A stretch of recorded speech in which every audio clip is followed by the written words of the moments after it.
Oi, gente, bom dia, turma do sétimo. Esta semana do dia 29/6 ao dia 3/7, nós vamos fazer em geografia revisão do primeiro bimestre. Ok, turminha? Então vocês vão lá nas atividades que vai estar no documento, vocês têm as referências dos capítulos, das páginas, tá certo? Que vocês deverão ler para responder as questões da atividade. E aí essa revisão será sobre quais assuntos? Então, aí nós temos este ano, o foco do nosso estudo é o Brasil. Então, o primeiro assunto é a localização.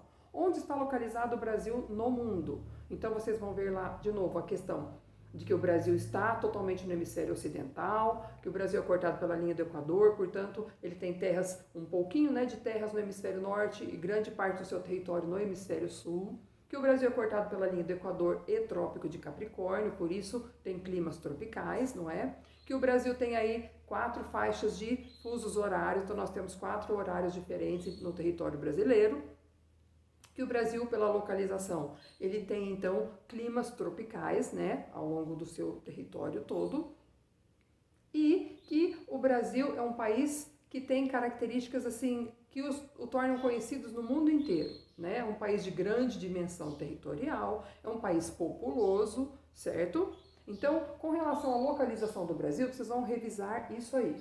Aspectos físicos do Brasil. Como é o Brasil em relação à sua natureza? Em relação ao seu relevo, hidrografia, clima e vegetação. Com relação ao relevo, nós sabemos que o Brasil é composto por planaltos, planícies e depressões, certo? Nós não temos montanhas no Brasil, porque o território brasileiro é muito antigo e muito desgastado. Então nós temos aí algumas formações de planaltos, de planícies e de depressões no território. A hidrografia brasileira. O Brasil é um país, por ser tropical, muito rico em águas. Quer dizer, por que tropical e rico em águas? Por causa de muita chuva, certo? É quente, com muitos rios, evapora muito, muita chuva, então nós temos aí sempre um abastecimento dos rios bem intenso, ok? Então nós temos aí que bacias hidrográficas as mais importantes? A Amazônica, Tocantins, Araguaia, a bacia do São Francisco, a bacia a bacia Platina, composta, né, pelos rios Paraná, Paraguai e Uruguai, além das bacias secundárias, ok?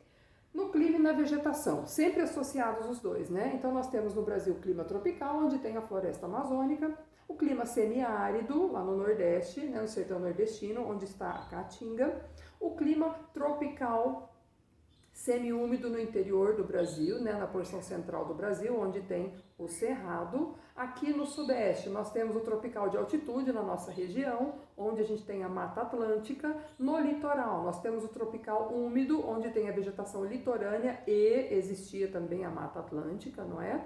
No sul do Brasil nós temos o clima subtropical, onde aparecem os campos e a floresta de araucária, tá certo? Então aqui nós temos aí os aspectos físicos do Brasil.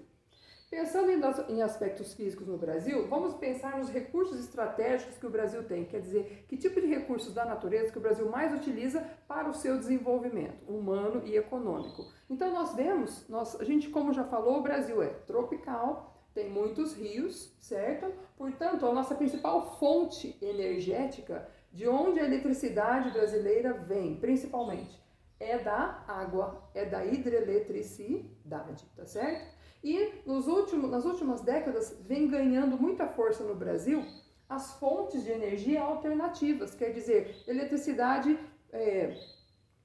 produzida a partir da força do vento, a energia eólica, da intensidade do sol, né, a energia solar, ainda, além da biomassa também, né, que utiliza os recursos aí vegetais, não é, para poder produzir também eletricidade, ok?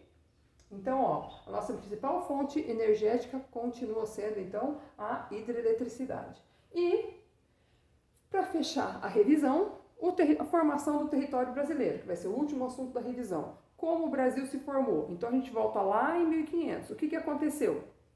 O Brasil foi ocupado por Portugal, graças a um acordo feito entre Portugal e Espanha, o Tratado de Tordesilhas, né, que dava a Portugal uma faixa de terras do Brasil no litoral. Foi assim que o Brasil começou. A partir do momento que Portugal foi tomando posse do território, ocupando o território, entrando em direção ao interior do território, Portugal foi ocupando mais áreas do Brasil, muito além daquela que era destinada para ele, né, no Tratado de Tordesilhas, E aí, em 1750, Portugal e Espanha sentaram de novo e assinaram um outro tratado, o Tratado de Madrid, que aí garantiu para Portugal o território todo que ele havia ocupado. Nessa altura do campeonato, Portugal já ocupava praticamente todo o território brasileiro, como a gente conhece hoje, tá certo? Então, esses dois tratados definiram a formação do nosso território. E é claro que isso teve tudo a ver com a expansão, né, de ocupação do território, as atividades econômicas que foram sendo desenvolvidas no território, ok? E mais atualmente, para organizar a administração do território brasileiro, né, para atender as necessidades de todo o território brasileiro, que é muito vasto, né, que é extenso, o Brasil foi dividido em regiões. A gente tem diversas formas de dividir o Brasil em regiões, mas qual é a oficial? É a divisão do IBGE, aquela que divide o Brasil em região norte, nordeste, centro-oeste, sudeste e sul.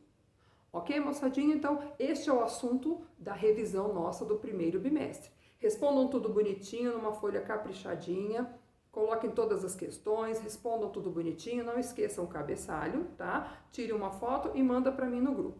Ok, moçadinha? Fiquem firmes, façam tudo com bastante amor e carinho e a gente vai se conversando no grupo. Beijo!